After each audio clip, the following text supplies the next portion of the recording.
We are your home theater and AV questions answered. This is AVRant. Want your home theater or AV question answered by Tom and Rob? Send it to question@avrant.com. Welcome to AVRant. I'm Tom Andry, and I'm here with Rob H. Kenny. Kenny's setup is a loft that is 25 feet long, 15 feet wide, and completely open via the staircase. He's running a 2.1 setup that includes a pair of ZAF Audio Waveguide TMM speakers that he built himself, plus a 12-inch Dayton reference subwoofer with a Behringer feedback destroyer that he programmed using RummyQ Wizard. Dayton reference subwoofer is probably built himself too, right? Am I right about that? I don't know. Yeah, maybe. Possibly. Entirely possible. Anyway, he mostly cares about music, and although he does watching TV and movies, and as well, although he does enjoy watching TV and movies as well, on his 65-inch Vizio Amp series that he bought thanks to our recommendation. Look at that. There we go. Other guy. He's found himself primarily using only one source these days, though, is NVIDIA Shield TV, which pulls content from his network-attached storage using Plex. To power his speakers, he's been using a Yamaha integrated amp, but it doesn't have any HDMI inputs. So he connected the Shield directly to the TV and then used the TV's optical output to send the audio back to the Yamaha. Things don't seem to sound as good, though, and he's been considering replacing his Yamaha anyway. So he's looking at a Denon X3300W or a Marantz SR5011 from Accessories for Less, but since he's only using 2.1, it sort of feels like their feature sets are overkill. On top of that, he's a bit concerned about all the HDMI and HDCP issues. Okay.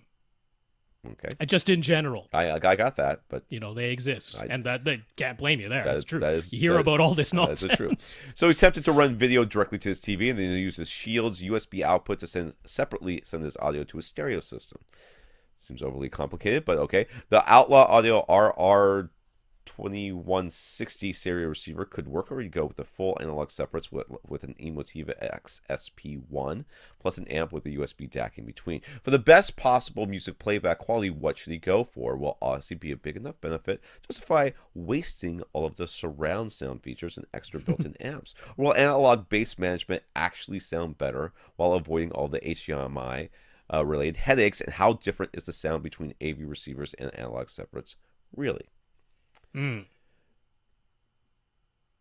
right, this whole idea that having extra stuff inside your the box that you're not going to use is somehow detrimental to the things that you do use is flawed on its face. If you just look at it and say, I've got a car, and this happens all the time, right? I've got a car that's automatic. It's an automatic transmission. It's got park, it's got reverse, it's got neutral, it's got drive, and it's got a bunch of stuff I never use. Is that stuff I'm never using in some way making my drive not work as well?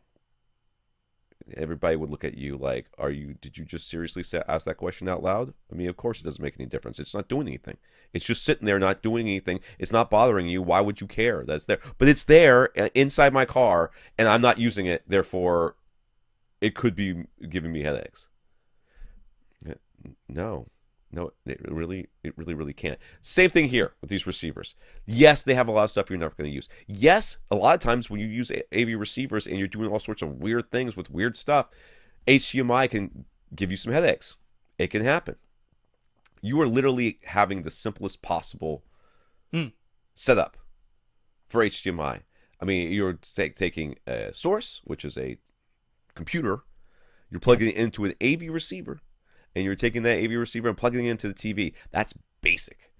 It can totally do that. Will you have HDMI issues?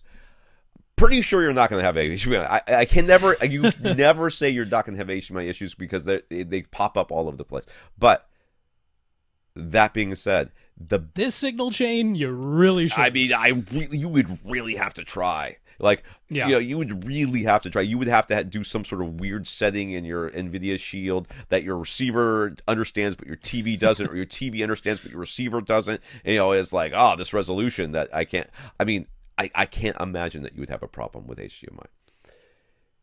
The benefits of using a receiver, I think, so far outweigh the potential negatives of. Yeah, like what if you do get a second source? I know, right? What if, not only that, what if you want to add some speakers? What if you want to put a video game system on there? What if you want a base management that doesn't just do a crossover? Because believe me, that's all these analog sources can do. Their base management is all in the analog domain, and it's mostly just I can cross things over, and I can maybe you could use my parent. I mean, it's very little they can do. Odyssey is totally worth it. To me, it's been one of the greatest additions to my home theater of all the different things that I've done. I mean, I just think that Odyssey has been a fantastic benefit. It is which, by the way, in those models that you mentioned, can also be tuned to taste, even if you don't like what it does automatically, because you can add the app. Right. The app is only $20. Yeah. And then you can manually contour and shape it like anything you want. Yeah. So that's pretty powerful.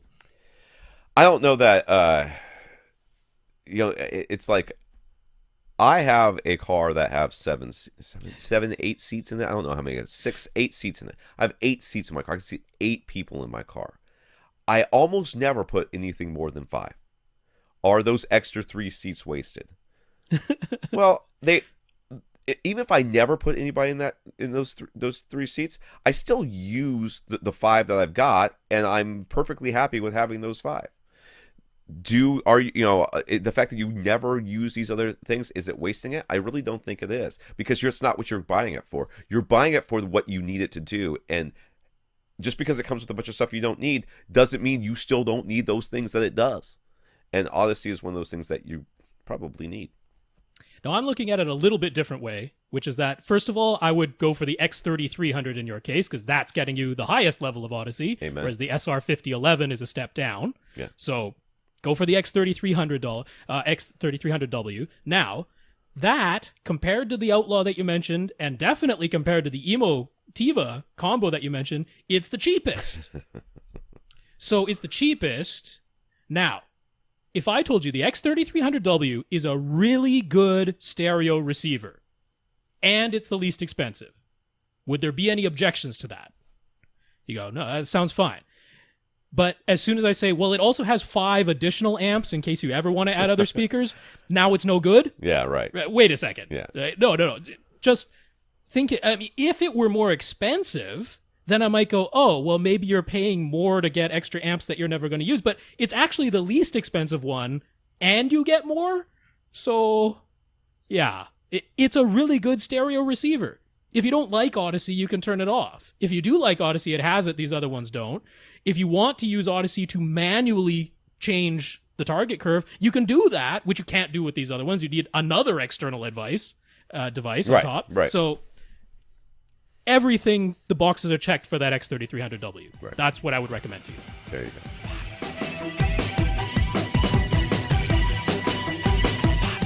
Want your question answered? Send it to question@avrant.com.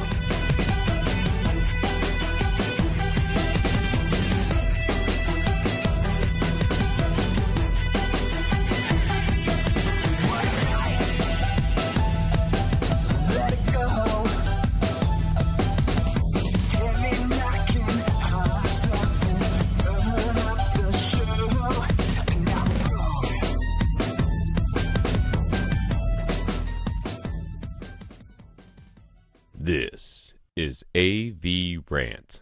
Now go out and listen to something.